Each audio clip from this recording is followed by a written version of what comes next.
की इस विशेष प्रेस वार्ता में मैं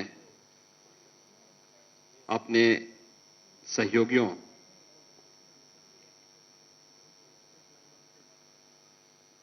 उप मुख्यमंत्री द्वय श्री केशव प्रसाद मौर्य जी, डॉक्टर दिनेश शर्मा जी, संगठन के प्रदेश के अध्यक्ष माननीय श्री स्वतंत्र देव सिंह जी, प्रदेश के हमारे वरिष्ठ मंत्री वित्त, चिकित्सा, शिक्षा और संसदीय कार्य मंत्री श्री सुरेश खन्ना जी की ओर से, अपनी इस पूरी टीम की ओर से आप सबका हृदय से स्वागत करता हूं। पूरे प्रदेश वासियों को आदरणीय प्रधानमंत्री जी के मार्गदर्शन में, उनके निर्देशन में रिफॉर्म, परफॉर्म और ट्रांसफॉर्म के इस मंत्र का एक मूर्त रूप उत्तर प्रदेश को देने के लिए, उत्तर प्रदेश में हुए व्यापक परिवर्तन के लिए उत्तर प्रदेश के 24 करोड़ जनता का अभिनंदन करते हुए उन्हें हृदय से बधाई देता हूं। मुझे हार्दिक संतुष्टि की अनुभूति है कि उत्तर प्रदेश में ठीक आज ही के दिन 4 वर्ष पहले भारतीय जनता पार्टी नेतृत्व की सरकार के सामने उत्तर प्रदेश का दायित्व हमारी सरकार ने संभाला था और पिछले 4 वर्षों के दौरान आदरणीय प्रधानमंत्री जी के मार्गदर्शन में उस समय के राष्ट्रीय अध्यक्ष और राज्य के गृह मंत्री माननीय अमित शाह जी, भारतीय जनता पार्टी के केंद्रीय नेतृत्व और प्रदेश संगठन के पदाधिकारियों और मंत्रिमंडल के अपने सभी सहयोगियों की मदद से हम लोगों ने प्रदेश के अंदर जो परिवर्तन किया है, आज मैं विश्वास के साथ कह सकता हूं कि इस परिवर्तन ने उत्तर प्रदेश को एक नई पहचान दी है। आज उत्तर प्रदेश बीमारू राज्य की श्रेणी से उभर करके देश की सबसे बड़ी अर्थव्यवस्था के रूप में उभरा है। जिस उत्तर प्रदेश की आबादी सर्वाधिक थी, लेकिन जब अर्थव्यवस्था की बात आती थी या प्रदेश में निवेश की संभावनाओं की बात आती थी,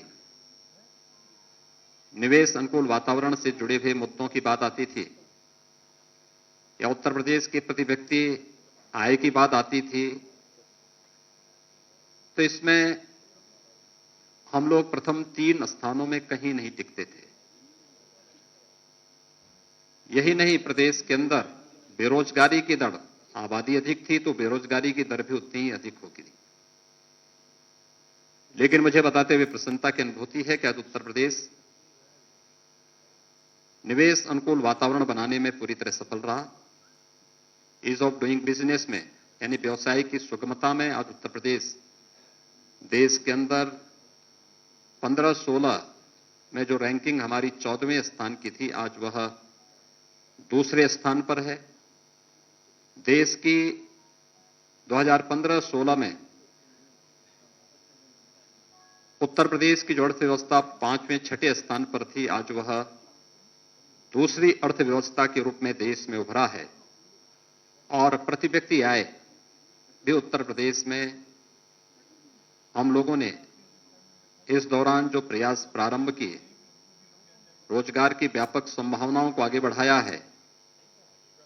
प्रदेश के अंदर हर एक सेक्टर में इंफ्रास्ट्रक्चर के लिए, लोक कल्याण के लिए, एमएसएमई या एग्रीकल्चर के फील्ड में जो कार्य हुए हैं, इसके बहुत सार्थक परिणाम सामने आए हैं। और इसका परिणाम है कि आज प्रति व्यक्ति आय भी दुगने से अधिक उत्तर प्रदेश के अंदर मात्र 4 वर्ष के अंदर देखने को मिली है। ये जो यात्रा है 4 वर्षों की, या उत्तर प्रदेश के ओवरऑल परसेप्शन को बदल करके उत्तर प्रदेश के बारे में देश और दुनिया के सामने एक सकारात्मक माहौल देखने को मिला है।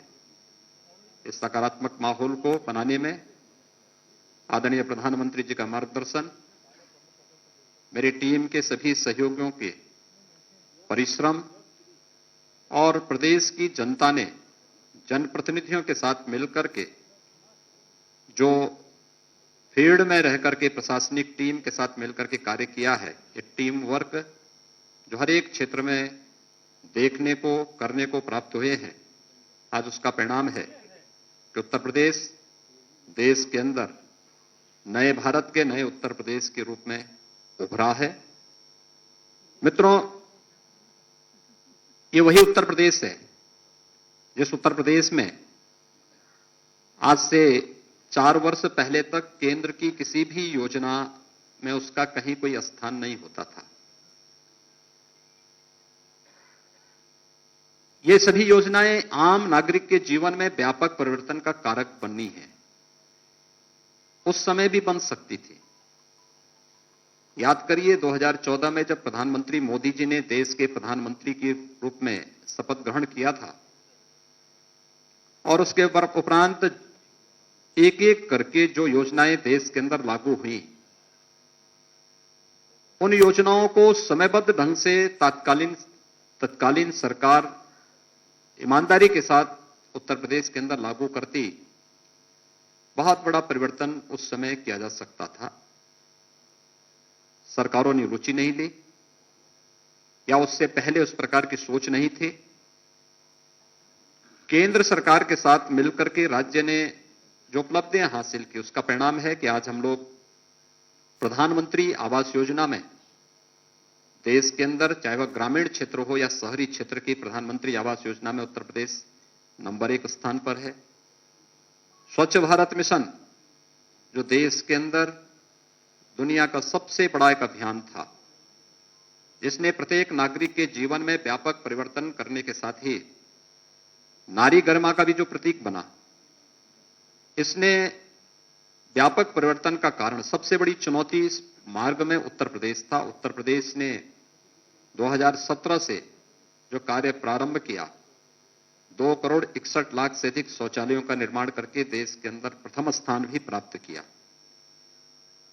केंद्र सरकार की वे सभी योजनाएं, प्रधानमंत्री उज्ज्वला योजना, प्रधानमंत्री सौभाग्य योजना, प्रधानमंत्री उजाला योजना, प्रधानमंत्री किसान सम्मान की योजना, यानी इससे जुड़ी हुई जितनी भी योजनाएं थी, इन सभी योजनाओं में उत्तर प्रदेश जहां पहले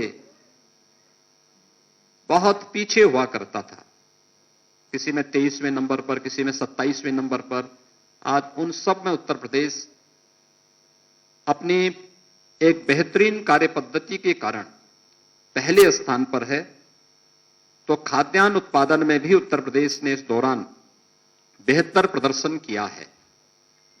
हम लोगों ने इस दौरान प्रदेश के अंदर किसानों के हितों के लिए जो कार्य प्रारंभ किए, हम सब जानते हैं कि देश के अंदर किसान राजनीति के एजेंडे का हिस्सा ईमानदारी के साथ 2014 के बाद बना, जब सॉइल हेल्थ कार्ड, प्रधानमंत्री फसल बीमा योजना, प्रधानमंत्री कृषि सिंचाई की योजना जैसी योजनाएं लागू हुई। लेकिन लागत का 1.5 गुना एमएसपी किसान को मिले, ये 2018 में प्रधानमंत्री मोदी जी ने इसे देश के अंदर लागू किया। उत्तर प्रदेश में 2017 में हम लोगों ने प्रोक्योरमेंट की पॉलिसी लागू की। रिकॉर्ड मात्रा में खाद्यान्न का क्रय हमने सरकारी क्रय केंद्रों के माध्यम से करना प्रारंभ किया और मुझे बताते हुए प्रसन्नता है कि डीबीटी के माध्यम से केवल खाद्यान्न का 66,000 करोड़ रुपए से अधिक की राशि किसान के खाते में देने का कार्य इस दौरान सरकार ने किया। गन्ना किसानों के जीवन में कितना परिवर्तन हो सकता है, ये वही प्रदेश है जो कभी गन्ना उत्पादन में नंबर 1 पर था, लेकिन बीच के कालखंड में चीनी मिलों को अपने स्वार्थ के लिए बंद करना, औने पौने दाम पर बेचने की जो प्रक्रिया प्रारंभ हुई, गन्ना किसानों का 8-8, 10-10 वर्षों से गन्ना मूल्य का भुगतान नहीं हो पा रहा था। राज्य सरकार ने 2017 में जो कार्य पद्धति आगे बढ़ाई, उसका परिणाम है कि पिछले 4 वर्ष के दौरान हमारी सरकार 1,27,000 करोड़ रुपए से अधिक का गन्ना मूल्य का भुगतान करने में सफल रही और कोरोना कालखंड के दौरान भी हम लोगों ने सभी 119 चीनी मिलों का सफलतापूर्वक संचालन प्रदेश के अंदर किया। ये वे कार्य हैं जिसके माध्यम से प्रदेश सरकार व्यापक परिवर्तन करने में प्रदेश के अंदर सफल रही और उसका परिणाम हर एक क्षेत्र में देखने को प्राप्त हुआ। प्रदेश के अंदर चाहे वह ई प्रोसिक्यूशन प्रणाली में प्रदेश ने देश के अंदर प्रथम स्थान प्राप्त करने का रहा हो या फिर अन्य हर एक फील्ड में वे व्यापक परिवर्तन करके दिखाए हैं। प्रदेश के अंदर पिछले 4 वर्षों की हमारी उपलब्धियों में यह भी है कि पिछले 4 वर्ष के दौरान ये वही उत्तर प्रदेश है जिसमें कोई पर्व और त्योहार शांतिपूर्ण तरीके से नहीं मनाया जा सकता था। आज मैं इस बात को बड़े हर्ष और गौरव के साथ कह सकता हूं कि विगत 4 वर्ष में सभी पर्व और त्योहार बहुत शांतिपूर्ण तरीके से प्रदेश के अंदर संपन्न हुए। और यही नहीं, 4 वर्ष में प्रदेश के अंदर कोई दंगा भी नहीं हुआ, बल्कि प्रदेश सरकार ने पेशेवर अपराधी और माफियाओं के खिलाफ, प्रदेश में शांति भंग करने वाले तत्वों के खिलाफ जो कार्रवाई की वो देश के अंदर एक मानक भी बनी और उसके परिणाम देश के अंदर भी और हर एक तबके ने उसको बहुत सकारात्मक भाव के साथ लिया। और आज उसका परिणाम है कि प्रदेश के बारे में लोगों के मन में एक धारणा बदली। आज प्रदेश व्यापक निवेश की उन संभावना का एक सबसे अच्छे गंतव्य के रूप में बना है, जहां पर पहले कोई आना नहीं चाहता था, असुरक्षा का भाव था, दंगों के कारण संपत्ति की क्षति का भय होता था। आज उसे इस बात का भय नहीं है। आज हर एक देश और दुनिया का निवेशक का पहला निवेश का सबसे अच्छा गंतव्य कोई दिखाई देता है तो उत्तर प्रदेश उसका सबसे अच्छा गंतव्य है। पुलिस रिफॉर्म के मामले में भी हम लोगों ने इस दौरान अच्छे काम किए। वर्षों से जो मांग होती थी पुलिस कमिश्नरी सिस्टम की, वहां हम लोग प्रदेश के अंदर लागू करने में सफल हुए। प्रदेश की राजधानी लखनऊ और गौतम बुद्ध नगर पुलिस कमिश्नरेट सिस्टम से जुड़ा है। पुलिस के अंदर रिफॉर्म की अन्य जो प्रक्रिया होनी थी या वहां पर पुलिस कर्मियों के लिए बुनियादी सुविधाओं के लिए, चाहे वह पुलिस लाइन में पुलिस बैरक की स्थापना या पीएसी के जर्जर आवासों के स्थान पर उनको अच्छे आवासीय बैरक के निर्माण की कार्रवाई हो, पुलिस थानों में बुनियादी सुविधाओं की आवश्यकता का हो, ये कार्य सफलतापूर्वक संपन्न किए गए। हर एक थाने में 1535 थाने, 350 तहसीलों में महिला हेल्प डेस्क की स्थापना करने के साथ ही प्रदेश के अंदर यह भी प्रयास प्रारंभ किए गए कि जो जर्जर थाने थे वहां पे नए भवनों का निर्माण हो, जिनका क्षेत्रफल ज्यादा था। इस दौरान हम लोगों ने कुछ नए थानों की स्थापना भी प्रदेश के अंदर 59 नए थाने, 29 नई चौकियां, 4 नए महिला थाना, आर्थिक अपराध शाखा के 4 थाने, विजिलेंस के 10 थाने, साइबर क्राइम के 16 थाने और फायर टेंडर के 59 यानी 59 नए केंद्रों की स्थापना भी प्रदेश के अंदर इस दौरान करने में हमें सफलता प्राप्त हुई। अपराध की प्रकृति बदलने के साथ ही प्रदेश के अंदर उस दिशा में नए प्रयास भी प्रारंभ हुए। खासतौर पर 18 जो हमारे रेंज हैं, इन सभी 18 रेंज में नई विधि विज्ञान प्रयोगशालाओं की स्थापना की कार्रवाई को भी प्रदेश सरकार ने तेजी के साथ आगे बढ़ाने का कार्य किया। और जो एक प्रदेश के अंदर जीरो टॉलरेंस की नीति अपराध और अपराधियों के प्रति प्रदेश सरकार की रही है, उसका परिणाम रहा है कि 16-17 की तुलना में अगर हम प्रदेश के अंदर कानून व्यवस्था से उसकी तुलना करें या सुरक्षा के मामले में देखें तो डकैती में 65.72%, लूट में 66.15%, हत्या में 19.80%, बलवा में 40.20%, बलात्कार की घटनाओं में 45.43% की कमी भी देखने को मिली है।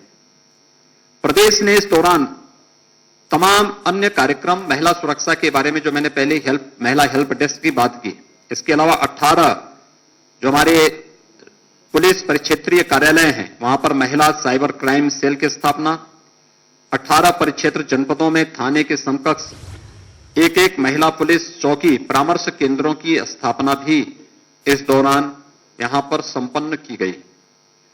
प्रदेश के अंदर कृषि विज्ञान केंद्र, किसानों को आधुनिक तकनीक के साथ जोड़ने के लिए 20 नए कृषि विज्ञान केंद्रों की स्थापना प्रदेश के अंदर इस दौरान स्थापित की गई।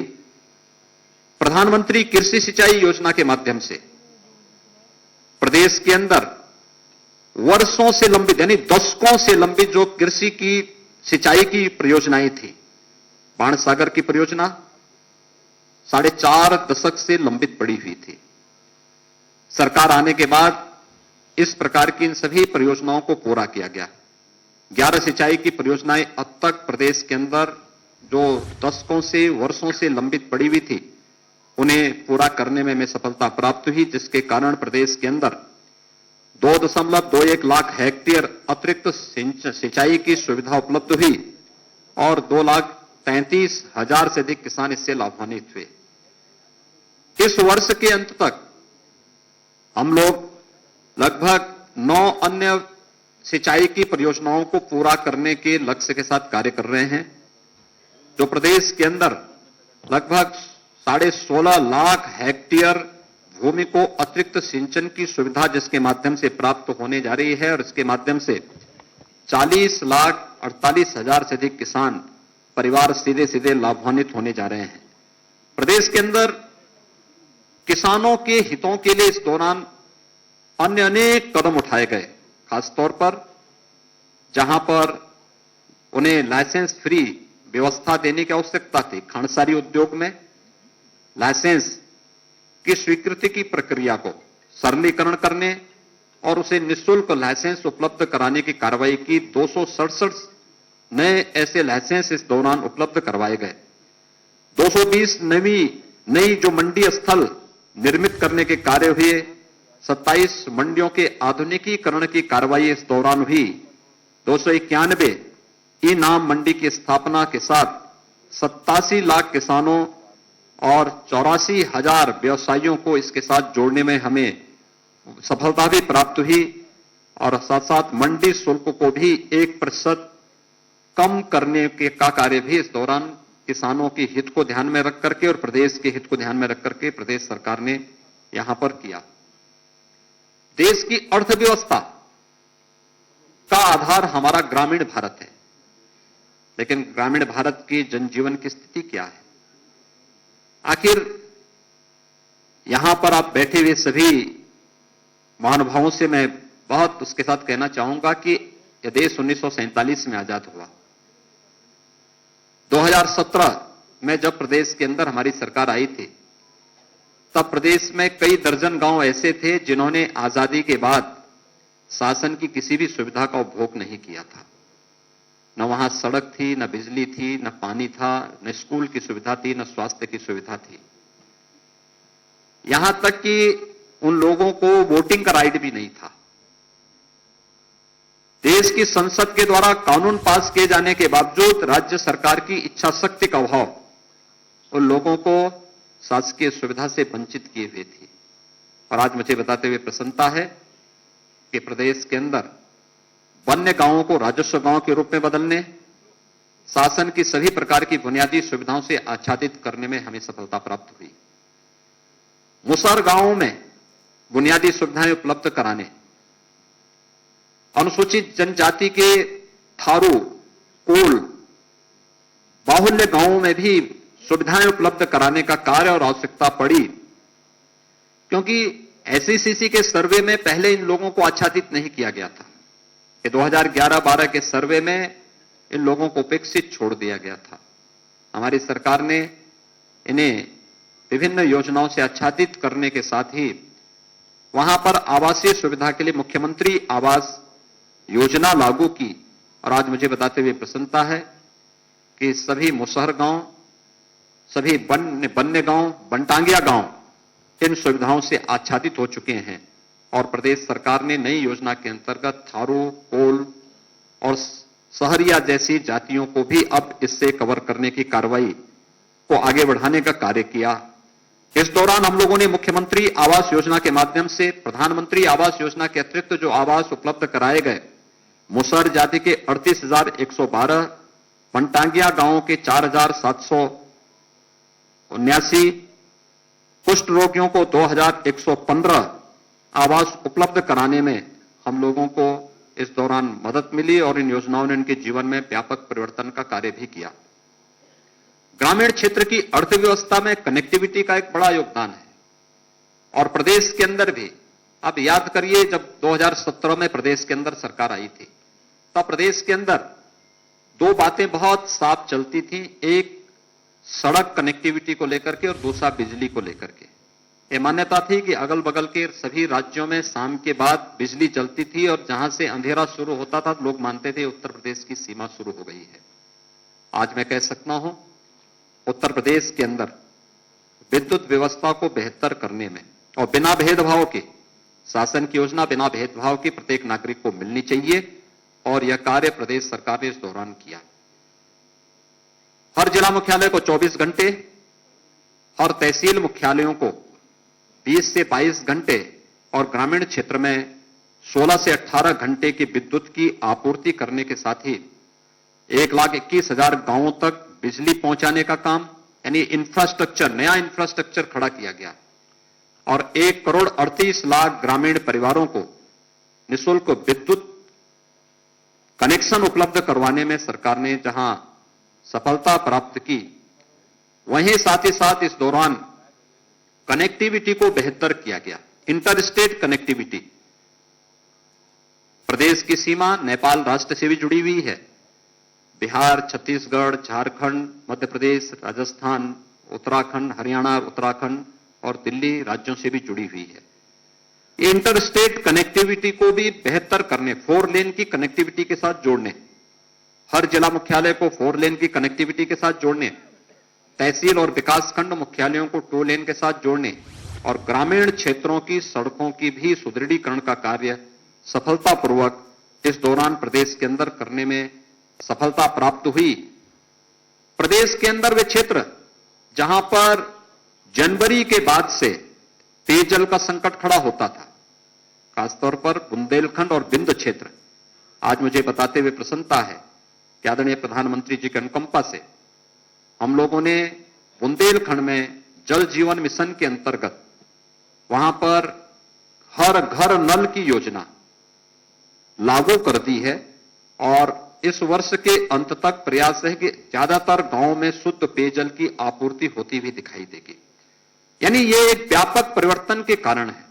हमने खेत को भी पानी दिया, हर घर को भी शुद्ध पेयजल की आपूर्ति के साथ जोड़ने का कार्य किया जा रहा है और यह बुंदेलखंड क्षेत्र के साथ एक बुंदेलखंड और बिंद क्षेत्र में यह कार्य जहां प्रारंभ हो चुका है, वहीं प्रदेश के 30,000 अन्य राजस्व गांवों के लिए भी जल जीवन मिशन के अंतर्गत शुद्ध पेयजल की आपूर्ति के लिए डीपीआर की कार्रवाई अंतिम चरणों में चल रही है और बहुत शीघ्र इन 30,000 गांवों के लिए भी पेयजल की आपूर्ति की कार्रवाई जल जीवन मिशन के अंतर्गत लागू करने का कार्य प्रदेश सरकार करने जा रही है।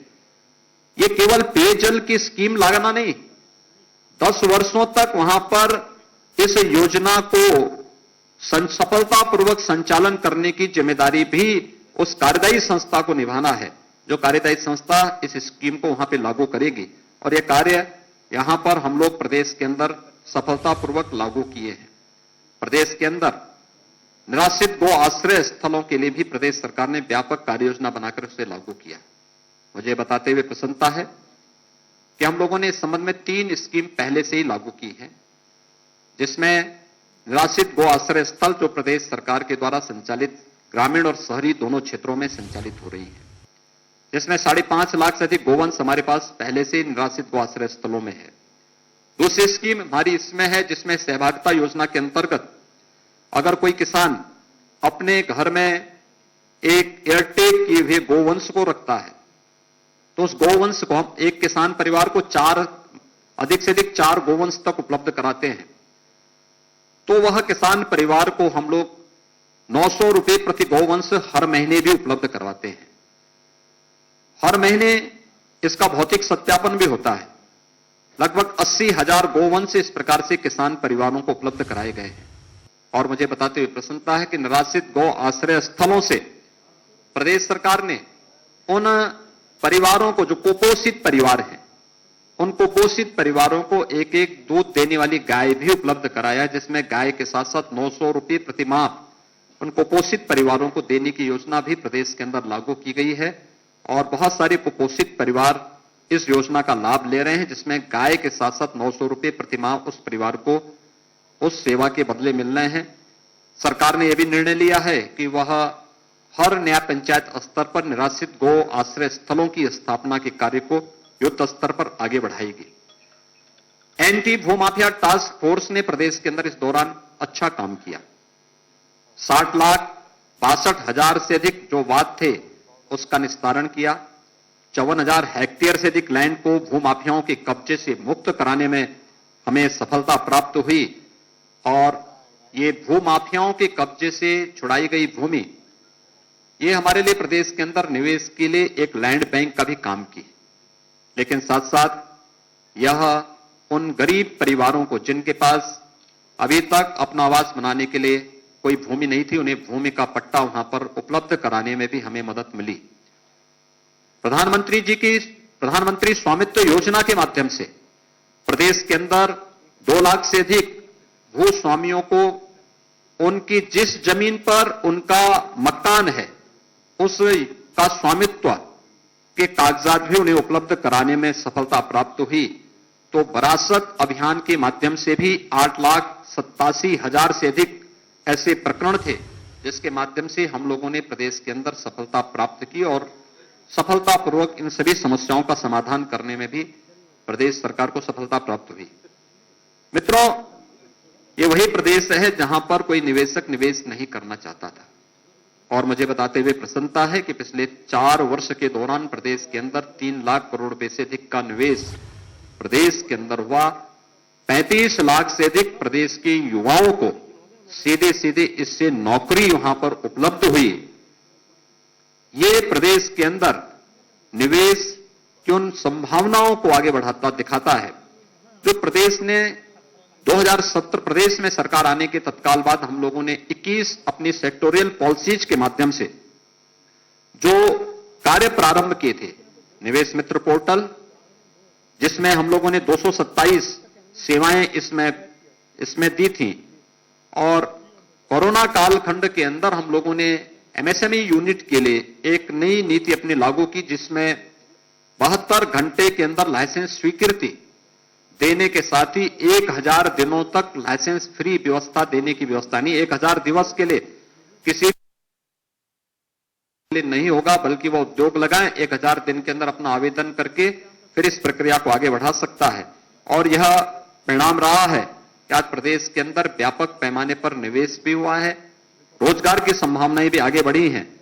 और खासतौर पर कोरोना कालखंड के अंदर जो चीजें देखने को मिली हैं, खास इस दौरान लगभग 56,000 करोड़ रुपए से अधिक का निवेश प्रदेश के अंदर हुआ है, जिसमें देश का पहला डिस्प्ले यूनिट उत्तर प्रदेश के अंदर लग रहा है। उत्तर भारत का पहला डाटा सेंटर पार्क भी उत्तर प्रदेश के अंदर ही स्थापित हो रहा है।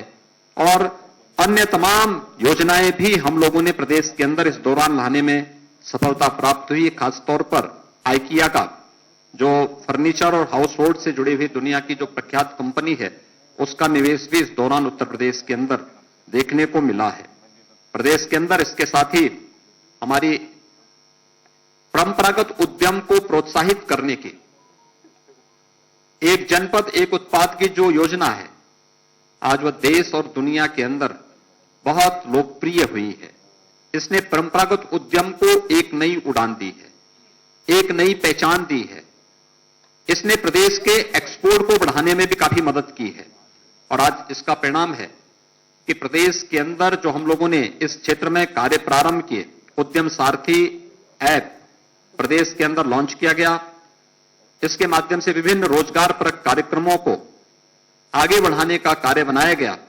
और इसका परिणाम था कि प्रदेश के अंदर 50 लाख से अधिक नए एमएसएमई इकाइयों की स्थापना हुई। 2,13,000 करोड़ रुपए से अधिक का बैंक से ऋण उपलब्ध करवाने में हमें इसके माध्यम से मदद मिली और 1,80,00,000 से अधिक रोजगार का सृजन केवल इन एमएसएमई यूनिट के माध्यम से हमें प्रदेश के अंदर इसके माध्यम से प्राप्त हुई। आत्मनिर्भर भारत पैकेज के अंतर्गत भी 12,91,000 इकाइयों को 42,700 करोड़ रुपए के ऋण उपलब्ध करवाने में कोरोना कालखंड के दौरान ही हमें मदद मिली और इसके माध्यम से प्रदेश में 1,14,000 करोड़ रुपए से अधिक के जो निर्यात की संभावनाओं को, यानी इसने हमारी निर्यात की संभावनाओं को आगे बढ़ाने का कार्य भी किया और प्रदेश के अंदर उन संभावनाओं को आगे बढ़ाया है जिसके लिए कभी प्रदेश जाना जाता था। प्रदेश के अंदर ग्रामीण क्षेत्र के विकास के साथ ही शहरी क्षेत्रों के विकास में भी जो एक बुनियादी सुविधाओं के लिए, शहरी जीवन के लिए एक आम नागरिक तरसता है, वहां पर उस प्रकार की सुविधाएं उसे कैसे प्राप्त हों। हम लोग आभारी हैं भारत सरकार के, जिसमें प्रदेश के 10 शहरों को स्मार्ट सिटी के रूप में चयन किया और 60 शहरों को अमृत योजना के अंतर्गत बुनियादी सुविधाओं से आच्छादित करने के लिए इनका चयन भारत सरकार ने किया था। लेकिन प्रदेश सरकार ने भी अपने संसाधनों से, जो हमारे 17 नगर निगम हैं जिसमें से 7 स्मार्ट सिटी के अंतर्गत भारत सरकार की योजना के लिए चयनित हुए थे, से 7 को प्रदेश राज्य सरकार अपने संसाधनों से स्मार्ट सिटी के रूप में विकसित करने का कार्य कर रही है और साथ साथ जो हमारे नगर निकाय हैं उन नगर निकायों को भी हम लोगों ने एक व्यापक कार्य योजना उनके लिए भी तैयार की है, जिसके माध्यम से हम लोग जनता को बुनियादी सुविधाओं को आगे बढ़ाने का कार्य कर सकेंगे। नमामि गंगे परियोजना, ये उत्तर प्रदेश का सौभाग्य है कि गंगा मैया उत्तर प्रदेश के अंदर सर्वाधिक दूरी तय करती है। अपने 2500 किलोमीटर की गंगोत्री से लेकर गंगा सागर तक मां गंगा की जो अविरल और निर्मल यात्रा है, इसमें से 1000 किलोमीटर की दूरी केवल उत्तर प्रदेश के अंदर गंगा मैया तय करती है। आज आप प्रदेश के अंदर कानपुर में, प्रयागराज में या वाराणसी में, ये हमारे वे सेंटर हैं, या गढ़मुक्तेश्वर में, ये वे केंद्र हैं जहां पर लोग आस्था के साथ भी और अपने औद्योगिक विकास की दृष्टि से भी जब उन क्षेत्रों का भ्रमण करते हैं तो बरबस उनके सामने मां गंगा का दृश्य सामने होता है। याद करिए, नमामि गंगे परियोजना के पहले कानपुर सबसे क्रिटिकल पॉइंट था नमामि गंगे परियोजना का, अविरल और निर्मल गंगा का। कानपुर में किस प्रकार की स्थिति थी? अकेले कानपुर के एक स्थान पर ही 14 करोड़ लीटर सीवर गिरता था। आज वहां पर एक बूंद भी सीवर नहीं गिरता है। यही नहीं, कानपुर के नीचे आने पर, आप जब कानपुर के नीचे प्रयागराज की तरफ जाते थे, जलीय जीव पूरी तरह नष्ट हो गए थे। आज फिर से वहां पर जलीय जीव देखने को मिल सकते हैं और गंगा जिस डॉल्फिन के कारण विख्यात हुई थी, डॉल्फिन के दर्शन फिर से हमें गंगा की निर्मल धारा के साथ देखने को मिल सकता है। प्रयागराज कुंभ इसका एक बहुत अच्छा उदाहरण है, क्योंकि प्रयागराज कुंभ ने व्यवस्था, सुरक्षा और स्वच्छता का एक मानक वैश्विक मंच पर कुंभ जैसे आयोजन के माध्यम से रखा था। इसके पीछे आदरणीय प्रधानमंत्री जी की सोच तो थी, उनका मार्गदर्शन भी था, लेकिन साथ साथ गंगा की नमामि गंगे परियोजना की सफलता भी इस आयोजन के साथ जुड़ी हुई थी। गंगा की निर्मल जल की धारा ने प्रयागराज कुंभ को और एक नई ऊंचाई तक पहुंचाने में बहुत बड़ी मदद की थी और एक कार्य सफलतापूर्वक हम लोगों ने उस अवसर पर किया। गंगा केवल हमारी आस्था का ही नहीं बल्कि अर्थव्यवस्था का भी आधार है। आज देश का पहला जो जल मार्ग है वह उत्तर प्रदेश के अंदर हल्दिया से वाराणसी तक बनकर के तैयार हो चुका है और इसमें कोरोना कालखंड के अंदर बहुत सारी चीजों को प्रदेश के अंदर खाद्यान्न, सब्जी, फल आदि को एक्सपोर्ट करने का उपयोग हम लोगों ने इस जल मार्ग का किया था। प्रयागराज तक इस मार्ग को बढ़ाने की कार्रवाई युद्ध स्तर पर चल रही है और इसके बहुत अच्छे और सार्थक परिणाम बहुत जल्दी सामने आएंगे। लेकिन साथ साथ पहली बार गंगा यात्रा का आयोजन भी प्रदेश के अंदर हो और ये यात्रा आस्था के साथ साथ अर्थव्यवस्था को भी एक नई ऊंचाई दे सके, इस दिशा से इस पर कार्य हुआ था और विगत वर्ष इसको हमारी सरकार ने सफलतापूर्वक प्रदेश के अंदर आयोजित किया। देश के अंदर गरीब शासन के एजेंडे का हिस्सा हो सकता है, ये नारों तक तो सीमित था। हकीकत क्या थी? 2017 के पहले प्रदेश के अंदर कई जनपदों में भूख से मौत के उदाहरण सामने आते थे। राशन कार्ड नहीं थे, खाद्यान्न घोटाले की शिकायत मिलती थी, टेक्नोलॉजी को इसके साथ जोड़ने का प्रयास नहीं होता था। आज मुझे बताते हुए प्रसन्नता है कि प्रदेश के सभी 80,000 राशन की दुकानें हम लोगों ने ई-पॉस मशीन के साथ जोड़ी है और प्रदेश के अंदर नेशनल पोर्टेबिलिटी के साथ जोड़ने के साथ उत्तर प्रदेश का कोई भी नागरिक जिसने उत्तर प्रदेश के अंदर राशन कार्ड बनाया है वह नेशनल पोर्टेबिलिटी के माध्यम से देश के अंदर किसी भी अन्य राज्य में जाकर के वहां राशन की सुविधा का लाभ प्राप्त कर सकता है। ई-पॉस मशीन और नेशनल पोर्टेबिलिटी के माध्यम से प्रदेश ने इस तकनीक का उपयोग करके 1200 करोड़ रुपए की राजस्व की सालाना बचत भी की है। ये चीजें बताती हैं कि 1200 करोड़ रुपए कहीं ना कहीं ये बेईमानी और भ्रष्टाचार की भेंट चढ़ जाते थे। आज सरकार ने इसका लाभ भी प्राप्त किया है।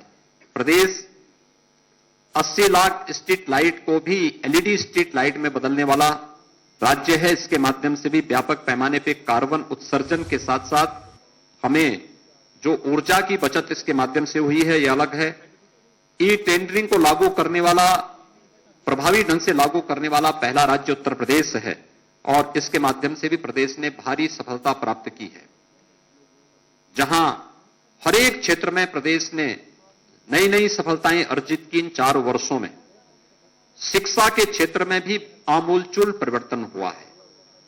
प्रदेश के अंदर 2017 के पहले नकल के अड्डे हमारे माध्यमिक और उच्च शिक्षा के केंद्र बने हुए थे। आज मुझे बताते हुए प्रसन्नता है कि प्रदेश के अंदर नकल विहीन परीक्षा का एक नया मानक खड़ा हुआ है। दूसरा, बेसिक शिक्षा परिषद, माध्यमिक शिक्षा परिषद, उच्च शिक्षा ने शिक्षा के क्षेत्र में जो व्यापक परिवर्तन किए वह उन स्कूलों में और उन क्षेत्रों में हुए परिवर्तन के माध्यम से देखा जा सकता है। अकेले बेसिक शिक्षा परिषद के स्कूलों में 4 वर्ष के दौरान 54 लाख से अधिक बच्चे इसमें प्रवेश किए।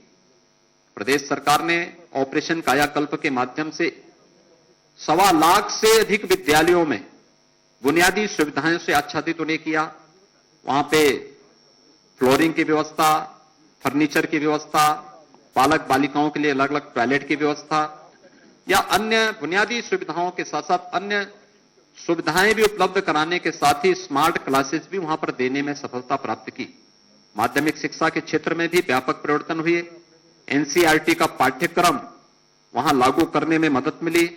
उच्च शिक्षा के क्षेत्र में भी जहां पर व्यापक परिवर्तन करने के साथ ही 3 नए विश्वविद्यालय सहारनपुर, अलीगढ़ और आजमगढ़ में बनाने का मार्ग प्रशस्त हुआ, तो प्रदेश के अंदर निजी विश्वविद्यालयों की स्थापना का कार्य संपन्न हो सके, इसके लिए भी प्रदेश सरकार ने बहुत अच्छी सफलता प्राप्त की है और यह कार्य हमारा बहुत अच्छे ढंग से आगे बढ़ रहा है। प्रदेश के प्रतियोगी छात्रों के लिए हम एक मंच दे सकें। प्रदेश सरकार ने हमने कोरोना कालखंड के अंदर देखा था, बहुत सारे बच्चे हमारे ऐसे थे जो राज्य के बाहर प्रतियोगी परीक्षाओं की तैयारी करने के लिए गए थे। लॉकडाउन के बाद जब उनके सामने संकट आया तो राज्य सरकार को फिर उन्हें सुरक्षित वापस लाने की आवश्यकता महसूस हुई, उनको उनके घरों तक पहुंचाने का काम किया। मुख्यमंत्री अभ्युदय योजना, मुझे बताते हुए प्रसन्नता है कि 18 लाख से अधिक बच्चे इस समय मुख्यमंत्री अभ्युदय योजना के साथ फिजिकली और वर्चुअली जुड़ चुके हैं, जिसमें उन्हें विभिन्न प्रकार की प्रतियोगी परीक्षाओं के साथ साथ उन्हें जुड़ने का, उसकी तैयारी करने के लिए एक अच्छा मंच उन्हें उपलब्ध हुआ है और वह उसके माध्यम से आगे अपने उज्जवल भविष्य के साथ जुड़ सकते हैं और एक कार्य आगे बढ़ा है। इस दौरान प्रदेश सरकार ने पिछले 4 वर्ष के अंदर श्रद्धेय अटल बिहारी वाजपेयी जी के नाम पर चिकित्सा विश्वविद्यालय की स्थापना लखनऊ में, मेरठ में स्पोर्ट्स विश्वविद्यालय, प्रयागराज में विधि विश्वविद्यालय और गोरखपुर में आयुष विश्वविद्यालय की स्थापना की कार्रवाई को भी आगे बढ़ाया है। प्रदेश के अंदर एक फॉरेंसिक इंस्टीट्यूट की स्थापना का कार्य लखनऊ में हम लोगों ने आगे बढ़ाया है। 51 नए राजकीय महाविद्यालयों, 24 राजकीय पॉलिटेक्निक, 4 राजकीय इंजीनियरिंग कॉलेजेस और लगभग 260 आईटीआई की स्थापना के कार्य को भी प्रदेश सरकार ने प्राथमिकता के आधार पर इस दौरान आगे बढ़ाने का कार्य किया। तो श्रमिकों के बच्चों के लिए, जो रजिस्टर्ड श्रमिक हैं, उनके लिए 18 अटल आवासीय विद्यालय हर एक कमिश्नरी मुख्यालयों में स्थापित हो सके, जहां पर, क्योंकि रजिस्टर्ड श्रमिक अलग अलग समय में अलग अलग जगह हैं और उससे सबसे ज्यादा सफर उनके बच्चे करते थे। राज्य सरकार ने उनके व्यवस्थित अच्छी शिक्षा के लिए 18 कमिश्नरी मुख्यालयों में 18 अटल आवासीय विद्यालयों के माध्यम से उनकी शिक्षा दीक्षा की पूरी व्यवस्था और उत्तम शिक्षा की व्यवस्था उनके लिए करने के लिए व्यवस्था लागू की है। मित्रों, स्वास्थ्य क्षेत्र में जो कार्य हुए हैं, कोरोना प्रबंधन का कार्य आप सबके सामने है। जो उत्तर प्रदेश हेल्थ इंफ्रास्ट्रक्चर में सबसे कमजोर माना जाता था, देश के अंदर सबसे बड़ी आबादी के बावजूद कोरोना के 1 वर्ष के इस कालखंड के दौरान आप सबने इस बात को महसूस किया होगा कि उत्तर प्रदेश का प्रबंधन बेहतरीन रहा है। इसकी प्रशंसा वैश्विक संगठन, विश्व स्वास्थ्य संगठन ने भी इसकी प्रशंसा की।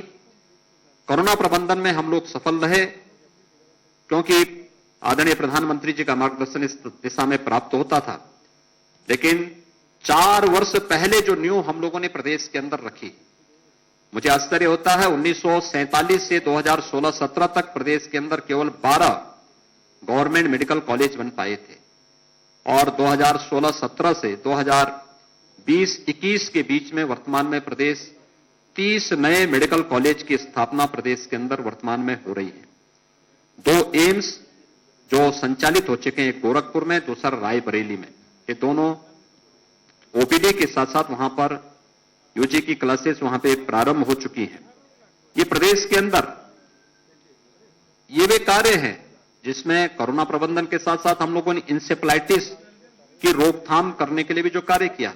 आज मुझे बताते हुए प्रसन्नता है कि 38 जनपद प्रदेश के ऐसे थे जहां पर इंसेफ्लाइटिस से व्यापक पैमाने पे मौत होती थी। 1200-1500 मौतें केवल 1-2 मेडिकल कॉलेज और चिकित्सालयों में ही हो जाती थी और जो लोग घर से वहां नहीं पहुंच पाते थे उनकी संख्या अलग थी। आज मुझे बताते हुए प्रसन्नता है कि प्रदेश सरकार ने अंतर विभागीय समन्वय के माध्यम से इंसेफ्लाइटिस में बीमारी पे 75% और मौत के आंकड़ों में 95% नियंत्रण प्राप्त करने में सफलता प्राप्त की। स्वास्थ्य के प्रति व्यापक जागरूकता के लिए हर रविवार को प्रदेश के अंदर हर प्राथमिक स्वास्थ्य केंद्र में मुख्यमंत्री आरोग्य मेलों का आयोजन हो रहा है, जिसमें लाखों की संख्या में प्रदेशवासी उससे लाभ ले रहे हैं। न केवल स्वास्थ्य की सुविधा का, बल्कि केंद्र और प्रदेश सरकार की स्वास्थ्य संबंधी विभिन्न प्रकार की योजनाओं, पोषण से जुड़ी हुई योजनाओं का लाभ भी इसके माध्यम से लेने में सफलता प्राप्त हो रही है। आयुष्मान भारत योजना, मुख्यमंत्री जन आरोग्य योजना के दायरे को बढ़ाने का भी निर्णय प्रदेश सरकार ने किया है। हर किसान परिवार को, हर संगठित और असंगठित क्षेत्र के मजदूरों को भी इस योजना से आच्छादित करने की कार्रवाई प्रदेश के अंदर बेहतरीन तरीके से आगे बढ़ाने का कार्य हुआ है। मित्रों, प्रदेश के अंदर इंफ्रास्ट्रक्चर, उत्तर प्रदेश 1947 से 2016 तक केवल 2 एक्सप्रेसवे बना पाया था और 4 वर्ष के दौरान प्रदेश सरकार 5 नए एक्सप्रेसवे के साथ आज कनेक्टिविटी के लिए बेहतरीन मंच उपलब्ध करा रहा है। 2017 तक प्रदेश के अंदर एयर कनेक्टिविटी 2 हमारे एयरपोर्ट कनेक्टेड थे, एक लखनऊ का, दूसरा वाराणसी का। आज मुझे बताते हुए प्रसन्नता है, प्रयागराज गोरखपुर, कानपुर, आगरा, बरेली, हिंडन, ये सभी एयरपोर्ट वायु सेवा के साथ जुड़ चुके हैं। इसके साथ ही 3 नए इंटरनेशनल एयरपोर्ट की स्थापना का कार्य प्रदेश के अंदर चल रहा है। कुशीनगर में इंटरनेशनल एयरपोर्ट का कार्य अंतिम यानी पूरा लगभग पूरा हो चुका है। बहुत शीघ्र वहां पर अंतर्राष्ट्रीय विमान सेवाएं प्रारंभ होंगी। जेवर, गौतम बुद्ध नगर में एशिया का सबसे बड़ा एयरपोर्ट राज्य सरकार बनाने जा रही है और अयोध्या में भी एयरपोर्ट के निर्माण की कार्रवाई युद्ध स्तर पर चल रही है। लेकिन इसके साथ ही 17 नए एयरपोर्ट के निर्माण की कार्रवाई प्रदेश सरकार अलग अलग स्थानों पर कर रही है, जिसमें प्रदेश के अंदर सहारनपुर है, मेरठ, अलीगढ़, मुरादाबाद, आजमगढ़, श्रावस्ती, चित्रकूट, सोनभद्र, यानी ये सभी क्षेत्र हैं जहां के बारे में कोई सोचता नहीं था। वहां भी हम इन सभी आपके ललितपुर, ये सभी क्षेत्रों में बेहतरीन वायु सेवा की सुविधा उपलब्ध कराने का कार्य किया जा रहा है। 2017 के पहले तक प्रदेश में एक भी शहर हमारा मेट्रो से नहीं जुड़ा था। आज मुझे बताते हुए प्रसन्नता है कि प्रदेश के अंदर राजधानी लखनऊ, गाजियाबाद, नोएडा, ग्रेटर नोएडा ये मेट्रो की सुविधा से आच्छादित है। कानपुर और आगरा में मेट्रो का कार्य युद्ध स्तर पर चल रहा है और इस वर्ष के अंत तक वहां पे प्रथम चरण का कार्य, फेज फर्स्ट का कार्य संपन्न हो जाएगा। ये कार्य प्रदेश के अंदर तेजी के साथ चल रहे हैं। पूर्वांचल एक्सप्रेसवे और बुंदेलखंड एक्सप्रेसवे इसी वर्ष हम लोग जनता को समर्पित करेंगे। यहां पे सामान्य वायु, वहां पर सेवाएं हम लोग सुविधाएं उपलब्ध करवाएंगे। गंगा एक्सप्रेसवे का कार्य भूमि अधिग्रहण की कार्रवाई अंतिम चरणों में चल रही है और बहुत तेजी के साथ इस पे कार्य चल रहा है। प्रदेश के अंदर बेहतरीन कनेक्टिविटी के लिए भी जो कार्य अलग अलग सेक्टर में हुए हैं, ये आप सबके सामने हैं और इन सभी सुविधाओं का लाभ प्रदेश के अंदर लिया जा रहा है। महिला कल्याण के लिए प्रदेश सरकार ने विशेष अभियान प्रारंभ किया, खासतौर पर मिशन शक्ति का हमारा अभियान, जिसमें हम लोगों ने हर थाना में महिला हेल्प डेस्क की स्थापना की। हर एक तहसील में भी महिला हेल्प डेस्क की स्थापना इस दौरान की गई। बालिका के जन्म लेने से लेकर के और उसके बालिग होने तक शासन की अलग अलग योजनाओं से इसे आच्छादित करने की कार्रवाई संपन्न की गई। मुख्यमंत्री कन्या सुमंगला की योजना, जिसमें 6 अलग अलग चरणों में 15,000 रुपए का एक पैकेज एक बालिका को उपलब्ध कराने की व्यवस्था हो। मुख्यमंत्री सामूहिक विवाह की योजना, अब तक 1,52,000 से अधिक बालिकाओं का, इसमें राज्य सरकार के द्वारा 51,000 रुपए की सहायता उन परिवारों को उपलब्ध कराई जाती है। यह सुविधा उपलब्ध कराई गई। 6,94,000 बालिकाओं को अब तक कन्या सुमंगला योजना के माध्यम से लाभान्वित किया गया। तो ग्रामीण क्षेत्र की अर्थव्यवस्था में भी महिलाओं का योगदान जो सर्वविदित है, उस पर भी सरकार ने कार्य करना प्रारंभ किया। हर ग्राम पंचायत में एक एक बैंकिंग कॉरेस्पॉन्डेंट सखी की तैनाती करने की कार्रवाई, या फिर ग्रामीण क्षेत्र में राशन कोटे की दुकान जहां पर विवादित हो जाती है, वहां पर महिला स्वयंसेवी समूह को इसकी जिम्मेदारी उनको दे देना, या पोषण मिशन जो हमेशा विवादित रहा, इस पूरे मिशन को राज्य उत्तर प्रदेश पहला राज्य है जिसने यह निर्णय लिया कि प्रदेश के अंदर पोषण मिशन का कार्य महिला स्वयंसेवी समूह कर संभालेंगे और इस कार्य को भी प्रदेश के अंदर लागू करने की कार्रवाई प्रदेश के अंदर लागू किया गया। हम लोगों ने 2019 में झांसी में बलेनी मिल्क प्रोड्यूसर की स्थापना की थी। भारत सरकार के सहयोग से संचालित यह संस्था आज वहां पर महिला सशक्तिकरण का एक प्रतीक बना है। एक वर्ष में 46 करोड़ का टर्नओवर और 2 करोड़ का नेट प्रॉफिट कमाने वाली यह संस्था, इसी तर्ज पर प्रदेश के अंदर मुख्यमंत्री महिला सामर्थ्य योजना लागू करने की एक कार्रवाई प्रदेश के अंदर प्रारंभ हुई है और मुझे बताते हुए प्रसन्नता है कि यह कार्य तेजी के साथ आगे बढ़ते हुए दिखाई दे रहे हैं। प्रदेश के अंदर पेंशन सुविधा का लाभ भी प्रदेश के अंदर हर एक तबके को देने का कार्य हुआ और कितना इस फील्ड में हम लोगों ने परिवर्तन करके दिखाया है। यह एक मानक बन सकता है, खासतौर पर वृद्धावस्था पेंशन हो या निराश्रित महिला पेंशन या दिव्यांगजन पेंशन, इसमें व्यापक परिवर्तन देखने को मिले हैं। खासतौर पर अगर निराश्रित महिला पेंशन 2016-17 में कुल 17,31,000 इसके लाभार्थी थे।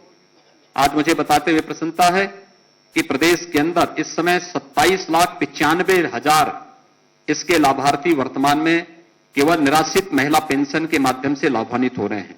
वृद्धावस्था पेंशन 2016-17 में कुल 37 लाख लोगों को इस सुविधा मिलती थी। आज 20-21 में ये 52 लाख वृद्धजनों को ये पेंशन की सुविधा का लाभ हम उपलब्ध करा रहे हैं। दिव्यांगजन पेंशन 2016-17 में केवल 8,75,000 दिव्यांगजनों को ये सुविधा मिलती थी। आज 20-21 में हम 11,20,000 से अधिक दिव्यांगजनों को इस सुविधा का लाभ दे रहे हैं।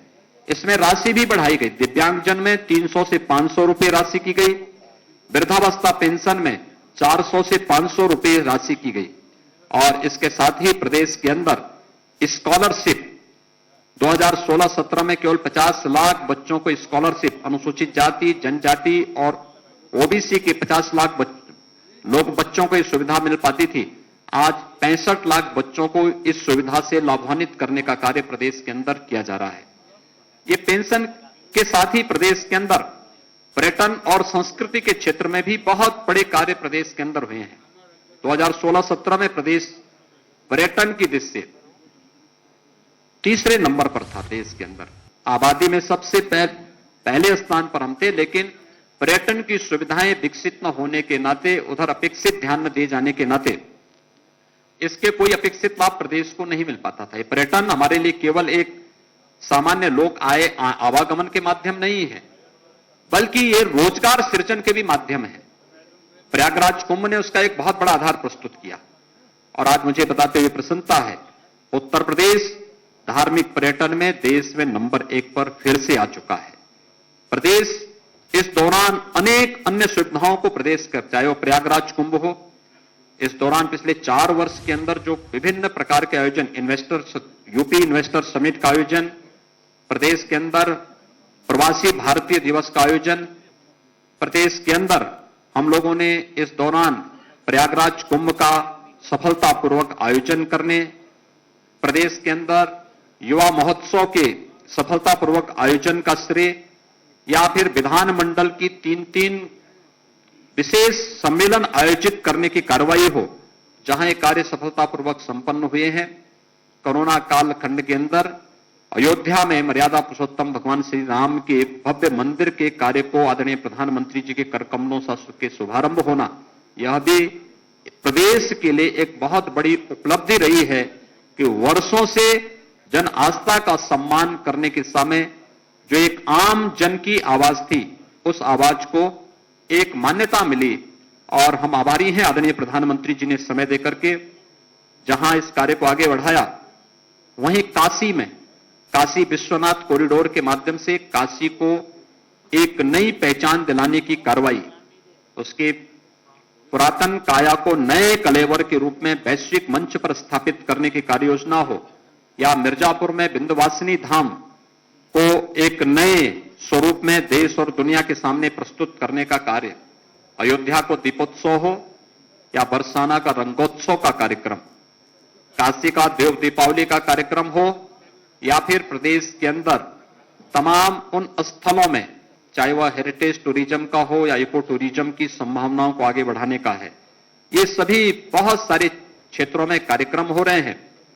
हम लोगों ने प्रदेश के अंदर 4 फरवरी से चौरी चौरा महोत्सव के आयोजन को आगे बढ़ाया है। और इस वर्ष में देश की आजादी का अमृत महोत्सव भी प्रारंभ हो रहा है। ये प्रारंभ आदरणीय प्रधानमंत्री जी के कर कमलों से 11 मार्च को इसका शुभारंभ हो चुका है।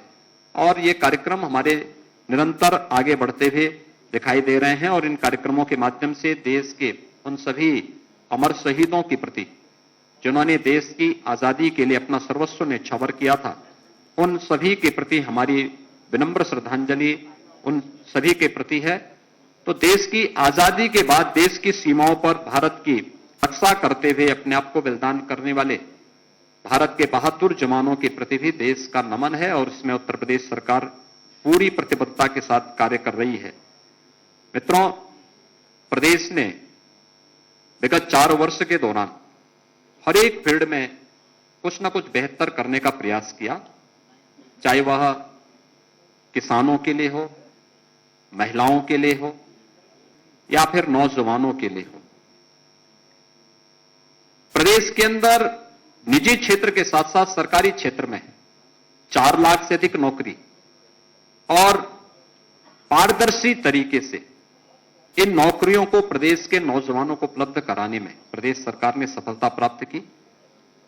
रोजगार और स्वरोजगार की व्यापक संभावनाओं को भी आगे बढ़ाने का कार्य प्रदेश सरकार ने इस दौरान पूरी सफलता के साथ प्रदेश के अंदर लागू किया है। प्रदेश के अंदर हर एक सेक्टर ने व्यापक परिवर्तन किया है और आज मैं कह सकता हूं कि जब 4 वर्ष का कार्यकाल आज हमारी सरकार का पूरा हुआ है, तो 4 वर्ष के कार्यकाल प्रदेश को अब बीमारू राज्य की श्रेणी से उभार करके एक सक्षम और समर्थ राज्य के रूप में आगे बढ़ाने और देश की एक बड़ी अर्थव्यवस्था के रूप में स्थापित करने के 4 वर्षों का यह कालखंड रहा है। मुझे प्रसन्नता है कि 4 वर्ष के दौरान प्रदेश सरकार की सभी प्रकार की योजनाओं को आम जन तक पहुंचाने में आप सभी मित्रों ने जो सकारात्मक सहयोग किया है, वह न केवल 4 वर्ष के दौरान हर एक योजना को, इसमें सरकार की अपनी भूमिका होती है, प्रशासन की अपनी सीमाएं होती हैं, संगठन के कार्यकर्ता उन्हें उन लोगों तक पहुंचाने का प्रयास करते हैं, लेकिन वही बातें जब मीडिया के माध्यम से आम जन तक पहुंचती हैं तो हर पक्ष उसका अवलोकन करता हुआ दिखाई देता है।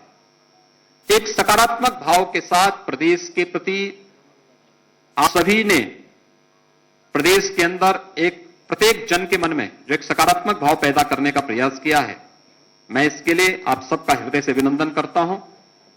प्रदेशवासियों को 4 वर्ष की इस यात्रा में सहभागी बनने के लिए उन सबका हृदय से अभिनंदन करता हूं।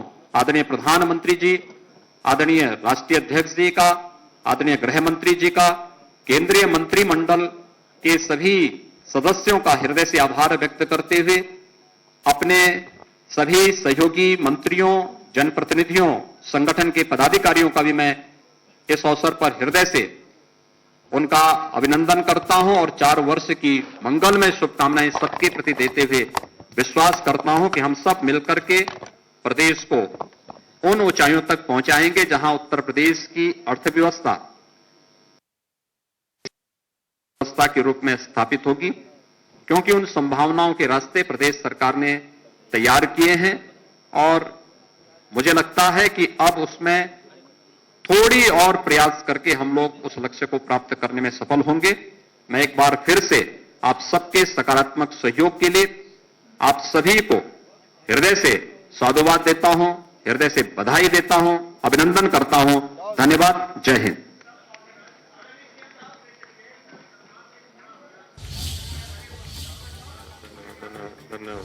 आप 4 साल पूरे होने पर सीएम योगी ने प्रेस कॉन्फ्रेंस की। आज यूपी बीमारू राज्य की श्रेणी से बाहर, सीएम योगी आदित्यनाथ ने प्रेस कॉन्फ्रेंस में बड़ी बातें कही हैं। यूपी में अर्थव्यवस्था ने रफ्तार पकड़ी है, पीएम के नेतृत्व में विकास हुआ है। उत्तर प्रदेश में यूपी में बना निवेशपूर्ण माहौल।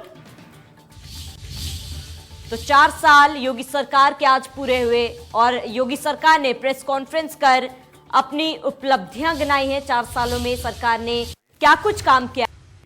प्रदेश के हित में, प्रदेश के विकास के लिए, लोक कल्याण के लिए जो भी आवश्यक होगा प्रदेश सरकार उस प्रकार का कदम उठाएगी। धन्यवाद, धन्यवाद, धन्यवाद आपका सभी का आने का, आपने समय निकाला। तो प्रेस कॉन्फ्रेंस की बड़ी बातें आपको बता रहे हैं, जहां पर यूपी देश की दूसरे नंबर की अर्थव्यवस्था बनी। प्रदेश में रोजगार के साधन बढ़ाए गए, वहीं एमएसएमई सेक्टर से रोजगार के द्वार खुले। दुनिया में यूपी के प्रति सकारात्मक माहौल बना है। यूपी नए भारत का नए उत्तर प्रदेश बना है।